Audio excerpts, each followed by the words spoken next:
These are scenes from the streets of New Delhi, India, from where I'm coming to you today. This is Geopolitical Futures Video. My name is Jonathan Roth. Joining me from Austin, Texas, is Dr. George Friedman. Dr. Friedman, thank you so much for joining me. This is your evening there and my morning here in New Delhi. I want to talk to you about a region just to the west of me, and that's in the Middle East. It appears that ISIS has been defeated militarily. This is something that many people thought would take years, if not decades, potentially. And here it seems like it's only taken less than a year of the Trump presidency. What changed on the battlefield to make this defeat of ISIS possible? Well, the battle's been going on for 3 years, and Trump certainly wanted it to go faster. But what finally gave in is attrition.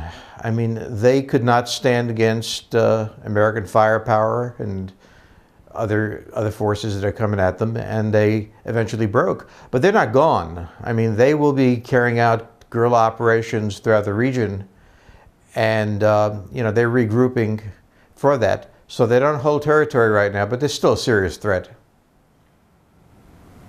Okay, so this being a threat, I guess the big question is, where is the funding coming from? I know there were a lot of accusations that Saudi Arabia was helping to fund their activities.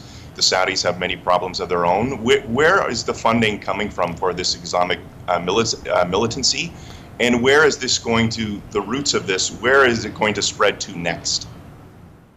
Well, one of the origins was oil. They were controlling some oil fields. Not in Saudi Arabia, but in Iraq. They were selling the oil, and they were selling the oil to Turkish companies, not to the Turkish government. And that's at least one of the sources. But they also raised money through taxes. They held territory, they taxed people there. So it was simply think of it as a government that was raising money by squeezing their citizens, and that's how they funded themselves.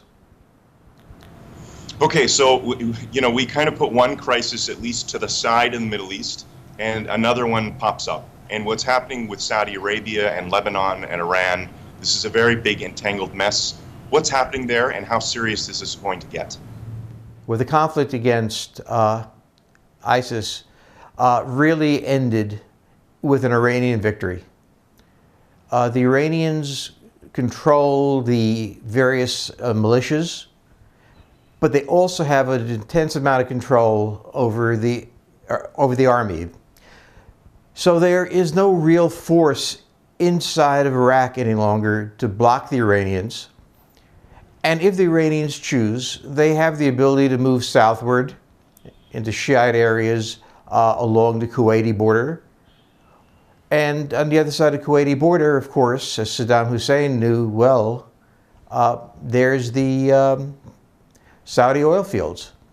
So this is a long-standing rivalry between Iran and the Saudis, and the Iranians are now in a position to move in various directions, not only in Iraq, but also in Lebanon, where Hezbollah, which is an Iranian-controlled organization, is growing powerful again. So from the Mediterranean to the Iranian border, you're seeing the Iranians operating, and the Saudis are extremely concerned. Okay, well, the Saudis are obviously concerned about what's happening in Iran. There's also deep political unrest that's happening in Saudi Arabia. What's happening there, and how does that relate to the situation with Iran? The underlying problem in Saudi Arabia is oil.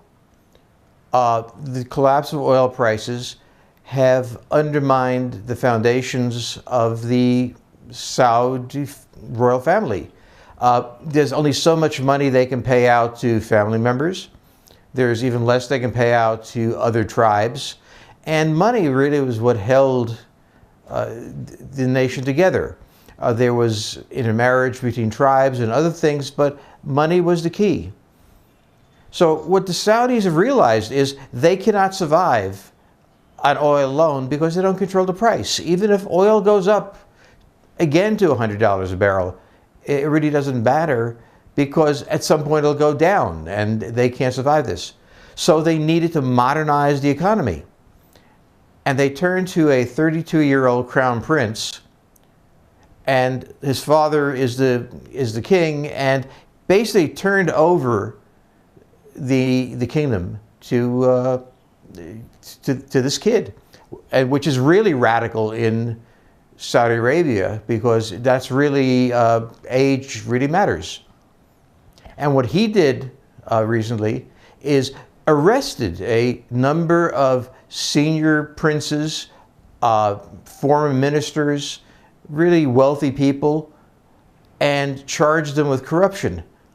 The issue is not just corruption. It really was trying to get control of Saudi Arabia. And I think his father, the king, thinks that basically, unless Solomon can do this, Saudi Arabia is not going to be able to survive. So there's an urgent need to modernize. Can't modernize if he doesn't clean house. And if he cleans house, he's going to be having internal difficulties. And that opens an opportunity for Iran, obviously.